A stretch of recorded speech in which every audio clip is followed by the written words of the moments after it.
Kitchen Happy Hour. I'm doing a quarantine kitchen coffee hour. I got my coffee right here, and we are getting ready to get a little roast on the fire here. It's going to be going all day long. This really just getting ready for my quarantine kitchen happy hour this afternoon. So we're in coffee mode still here, and I want to thank everybody for showing up today. I'm going to try and get my comments online here. Just be a sec. See if I can get this up here. Don't see it. Well, we'll try and get you in here because I want to be able to kind of interact with you guys and comment and things like that. So we'll be kind of checking that out as we move forward. Let's see. So I wanted to kind of talk about like when I show up. I get a ton of times or a ton of questions about show times for Quarantine Kitchen Happy Hour. And the only set show time I have is Monday afternoons at 4 o'clock, okay? You can count on me being here every single time at Monday at 4. That's the only show time that's scheduled for Quarantine Kitchen, where I do these cooking lessons, these recipe-free cooking lessons, where I talk about cooking technique, the technique behind the recipes. So when you go into a kitchen and you're working your way through a recipe, you have a little perspective and you can kind of connect some dots and know what this recipe is really trying to do and what it's trying to accomplish, okay? So that's what these are all about. Mondays at 4 are when I do those lessons. I do other cooking lessons during the week just because I might have something interesting going on, and so I choose to do those and I throw them out there whenever it kind of fits into my quarantine kitchen week around here, okay? And so that's really the only show time. Again, Mondays at 4, that's when I'm doing that quarantine kitchen. However, with a caveat, I have another show that I'm developing on the side, okay? This is not Quarantine Kitchen Happy Hour. This is Between Two Stoves, where I'm interviewing friends and chefs and farmers and people in the Sacramento region here I'm talking about how COVID is affecting them during these times, right? And so those are going to be Wednesdays at 4 o'clock. So Quarantine Kitchen Happy Hour, 4 o'clock on Mondays, and then Between Two Stoves every Wednesday at 4 o'clock. And so far, that's going to be my schedule for regular show times, okay? Outside of that, you may see me just messing around in my kitchen from time to time, like I am today, okay? Sometimes when I do my quarantine kitchen, I got to start an early day, just get something on the fire. And I'm going to be doing a slow roasted lamb shoulder that I got from longtime friend of the show, VMillerMeats, okay? I'm going to do this slow roasted lamb shoulder with kind of a North African spice blend that I'm going to kind of show you today. And I'm going to get it started. This isn't going to take us very long, and it's just going to be sitting in that oven all day long. We'll stop the show, and then later on at 4 o'clock, that's when Quarantine Kitchen Happy Hour rolls out, and we're going to start drinking a little wine, and I want to talk about risotto this afternoon. In my classes or my shows or whatever you want to call this, right, I have been I've been talking about 4 different cooking methods for grains, and I've gone over 2 of them so far. I made a pilaf in one episode, and I've done about boiled grain in about 3 different episodes, right? Including like making a gnocchi, which is a pasta grain product, right? Things like that, right? And so today, I'm going to be covering a 3rd grain technique, and that's that risotto technique. This, just like everything I do, it's not really a recipe or anything. This is really talking about the technique only. And so I've got a little broth around. I'm not even going to do a very strong flavored broth in my risotto today. I'm going to have a big flavor going on with my slow roasted lamb shoulder. That North African spice blend on there is really going to be kind of big. And so I want a pretty mild risotto. So I'm going to show you a risotto that's very, very plain and simple, and it'll be excellent for just showing off that technique, okay? Whenever I'm doing these technique classes, I like things very, very simple so we can focus on what's going on in the pan, not about, a bunch of, 50 different ingredients in the pan, right? It just makes things more confusing. So this will be a very, very simple risotto this afternoon. And I think what I'm going to do is I got some really beautiful produce at the Oak Park Farmers Market. Shout out Oak Park Farmers Market in Sacramento, okay? I got some beautiful produce there, and I'm just going to throw together together just kind of a little room temperature produce medley, kind of a salad to go along with this, okay? It's going to have some sweet carrots that I picked up. They're super, super sweet.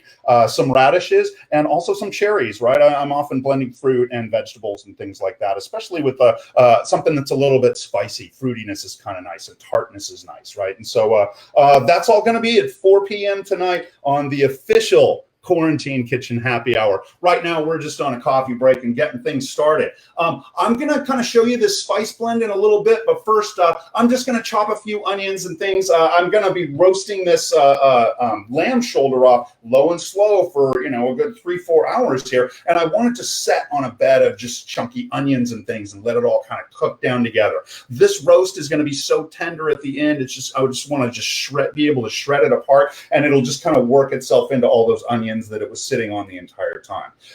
Also, another thing about the slow roast is it's really, I should be kind of saying this, it's really more of a traditional braise. In the old days, you know, nowadays when we talk about braising, it's more like we're picturing a stew and it's in liquid. And hey, that's how I've taught it in culinary school for years and years. But back in the day, a braise was really just a covered roast, and you might even have a little moisture in there. But it's kind of a humid environment because there's lots and lots of steam rolling around. You've got a cover on there, very different from like dry roasting where there's no cover and you want dry air surrounding your meat. Okay. In this case, it's going to be a little bit humid there. This is the original form of braising, as I was saying, where that meat just cooks down low and slow over time. We usually use a very, very tough cut of meat here. The connective tissues make it very, very tough, but over time, those connective tissues, they break down and they yield gelatin for us, and it gives us this delicious gelatinous piece of meat that's super, super rich and delicious, okay? So again, that's the idea of slow roasting, very, very similar to braising, very similar to stewing. All of these guys are going to get kind of, these terms are going to get blended together today, okay? So let's get into it. Let me get another sip here and we're going to rock and roll. I know, I need music. Okay, so first thing I want to do is I'm going to bring up a little spice blend for you. I'm going to start out by toasting a couple of spices here, and then I'm going to get into cutting veggies and things like that. So let me show you the spice blend. I'm going to bring it on up. Okay, get right here. Sorry, folks. There it is. And you can kind of see this is a spice blend. It's a North African spice blend called Ras Al Hanoul. Okay, it's been around for centuries, and this is just a basic one. There's a million different versions of it. Okay, this is just a very, very simple basic one. Okay, going through, I got a couple of tablespoons of black pepper. I just keep mine in my pepper grinder here. So we'll go ahead and pull that out right now. I'm just going to go ahead and get it going. Okay. So about a tablespoon of peppercorns, okay, right there. And I'm going to drop those into a pan to toast, okay? The next thing I wanted to show you is cumin seeds, and I'm going to do about half a tablespoon of those. I'm not really measuring this, I'm eyeballing it, but I wanted to show you these one at a time. Look at the cumin seeds. They're kind of long and thin. They almost look like a caraway seed, if you will, okay? If you can see that. There you are, okay? So very, very long and thin, and they smell like chili, okay? When you smell a pot of chili on the stove, that's what cumin smells like, okay? Right now, I'm just dumping those spices right into a little pan that I have here. The next spice is coriander, okay? If you're unfamiliar with coriander, the other name for coriander is cilantro, okay? And so these are cilantro seeds, basically. And again, that's another half tablespoon. Again, I'm just eyeballing that. And let me kind of show you what they look like. This is kind of an organic organic spice that I have here. And it had a little stem in there. I got to get rid of that. But that is your coriander right there. Let me pull it back. Little round seeds. They're kind of an irregular shape, though. Okay. I think I'll do a little more coriander. It's a pretty mild spice. Just a little more. Kick it in there. Again, I'm kind of eyeballing things.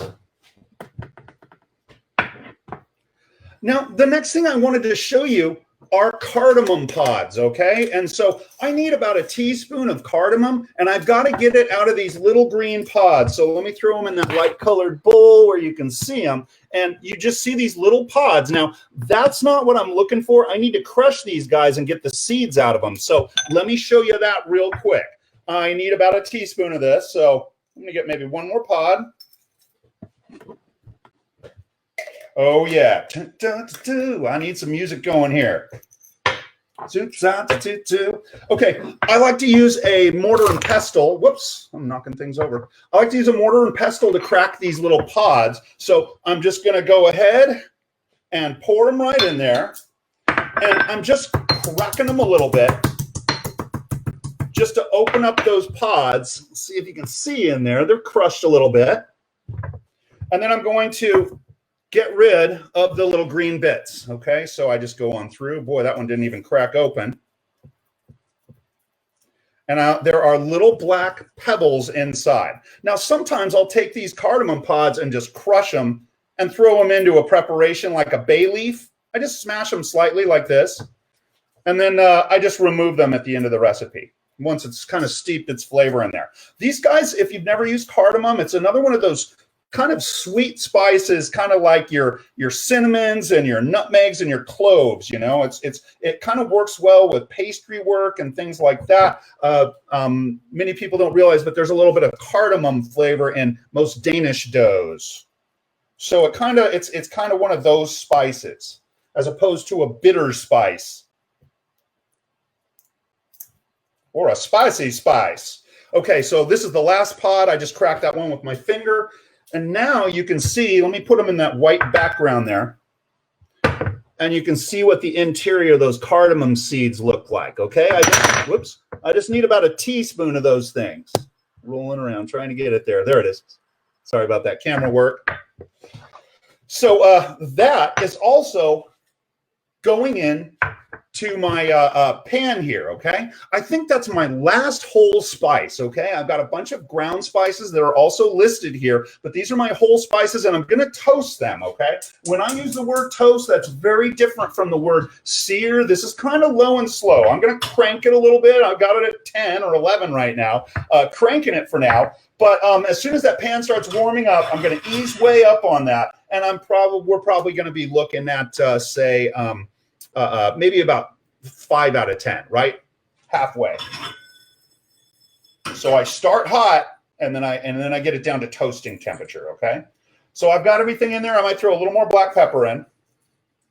And I'm going to keep on measuring spices and going down this list while these whole spices toast, okay? So you can kind of see them going over there, just hanging out. I got a really big flame under there right now. But I'm going to turn that on down. Whoops, turn it down the wrong way. Now I'm on about 5 out of 10 right there, okay? Still a little bit aggressive, but I'm not going to scorch those spices. I'm already smelling those spices, right? It's already, I'm smelling that cumin first.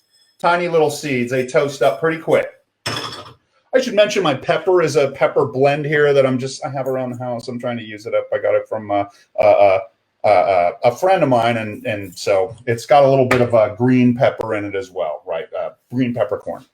All right, still going down the list here. Let's see. The next thing I have is cinnamon. So about a half a tablespoon of cinnamon, right? So another one of those sweet spices. And so I'm just going to pour that right into this white dish here.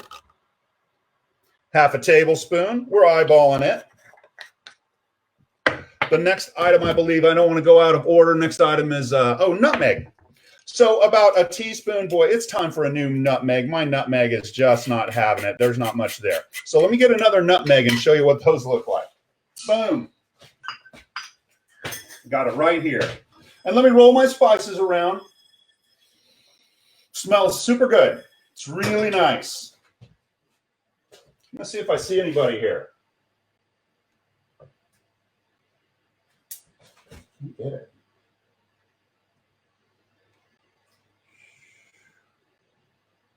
Just one sec, folks. Sorry.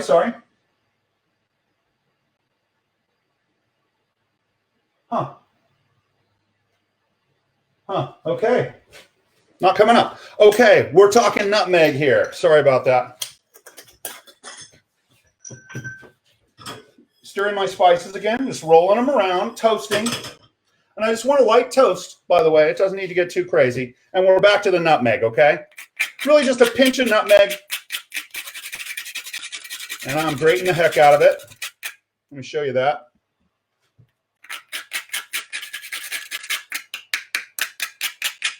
And there it is. Again, not measuring, guys. We're cooking, okay? Let's see. Cayenne pepper, I believe, is next. And that was just a little pinch in there.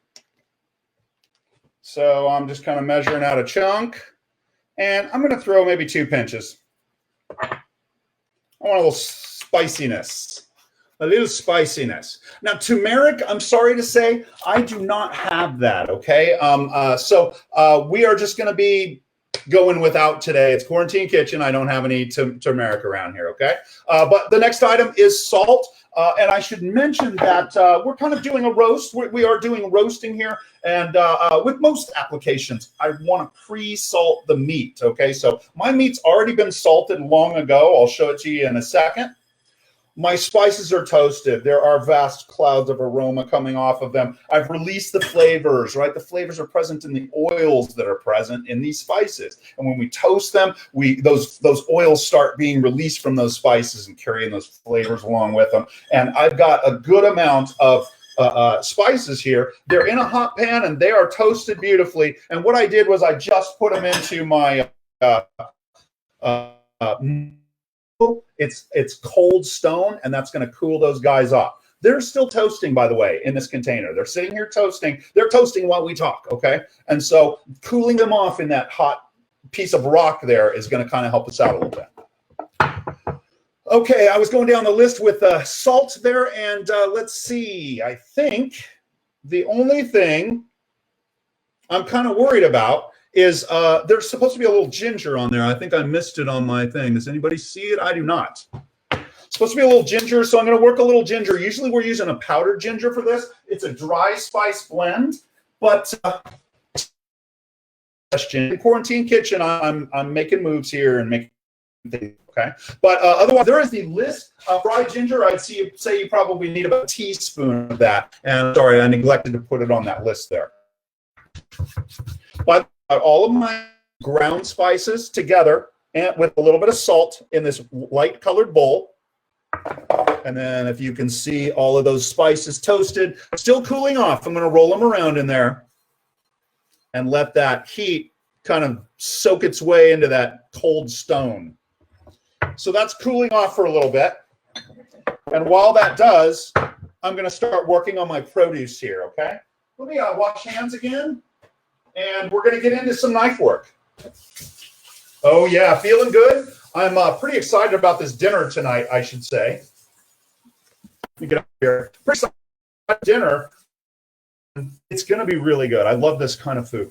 I got to say, you know, European food, you know, all of that, you know, German and French and all of that stuff. Hey, it's good stuff and everything, but it's not one of those big, vibrant cuisines. It's not one of those cuisines that you see in hot countries, right? This is a North African, Middle Eastern kind of spice blend here, right? You go to those hot countries, that's where the spices grow, and that's where we typically see these big, bold flavors, right? Think about, you know, places like Thai food, right? That's a hot country, right? And it's really, really spicy and interesting and food that just pops in your mouth.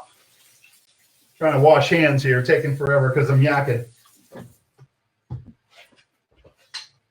And so I'm really pretty excited about dinner tonight. Again, I said the risotto, I'm going to leave that fairly simple, but I am going to kind of show you a little trick, another trick with these similar spice profiles here. So, but that's for tonight. That's at 4 p.m. Quarantine Kitchen Happy Hour. Let me get a little sip of my coffee. I'm going to pull down this other screen here, so it's just ourselves here, okay? That's the extent of about how much recipe you get out of me. The rest of me is just talking about technique, okay?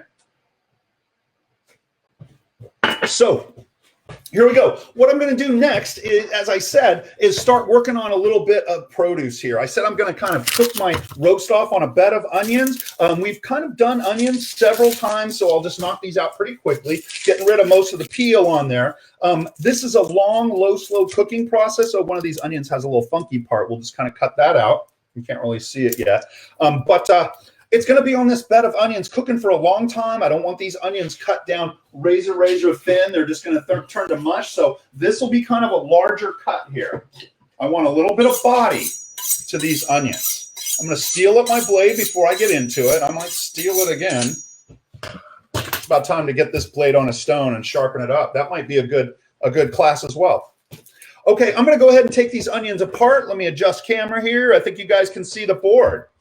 I'm going to take off the stem end, and I'm going to take off the root end, and I'm going to cut it in half. And I'm going to do the same with this onion over here.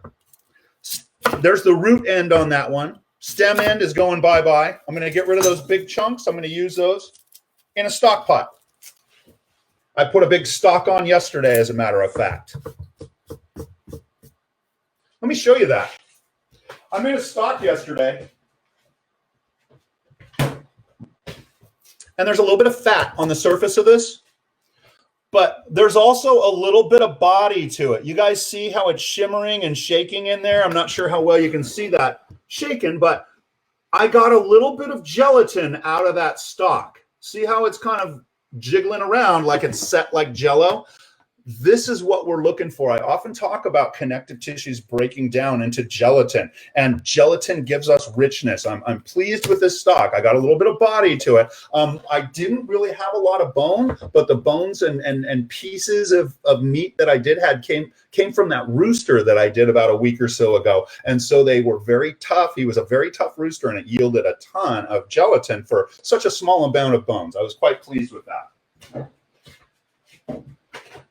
It's got a little bit of a dark color because I had a little bit of a dark sauce from my coq au vin. I just added that into my stock pot. So it's a little bit dark. That was on purpose. Okay, let me get back to these onions here. Okay, I got the top and the bottom off, and they sit still well when you've got a flat side. So I'm going to just cut those in half. I got them both in half. I'll get them peeled up. This is kind of my standard procedure. I get them cut in half, get the ends off, cut them in half, and then they're easy to peel. If I lose a little bit of onion while I'm doing this, like you can see a little piece there, those go right in my stock pot. I don't like that brown skin though.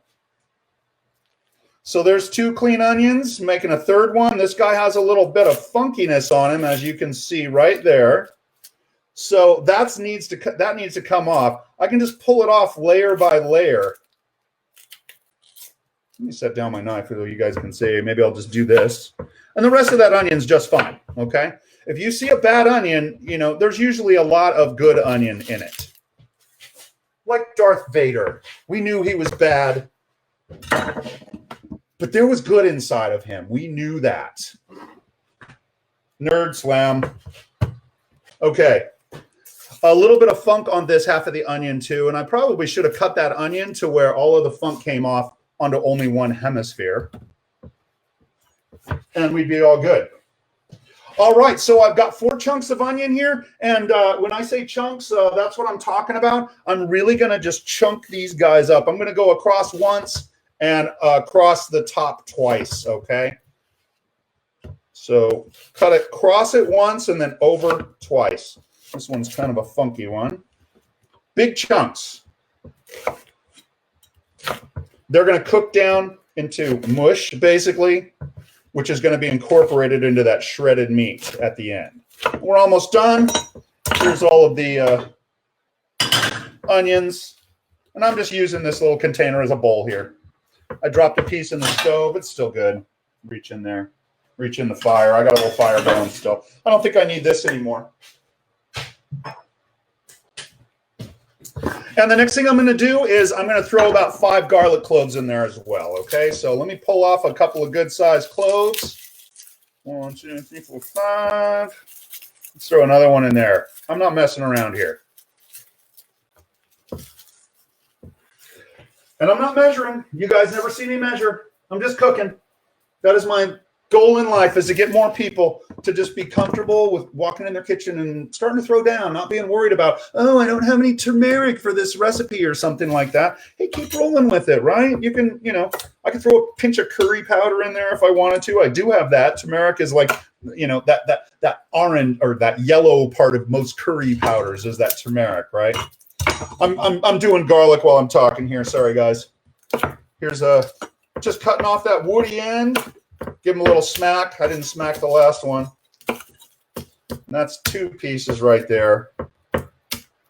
And then I just go through and roll them in my hand, and that peel falls right off. Boom. So easy. That one looks like it's just falling out of his skin. And that's a good amount of garlic. Don't be afraid of garlic. Chef, it's too much garlic. Now, simmer down. I never get my comments going over there, guys. I'm not sure if anybody's watching or not, but I'm having fun. Getting my drink on with my coffee and doing it. So I've got these onions in this dish over here, okay, this casserole dish.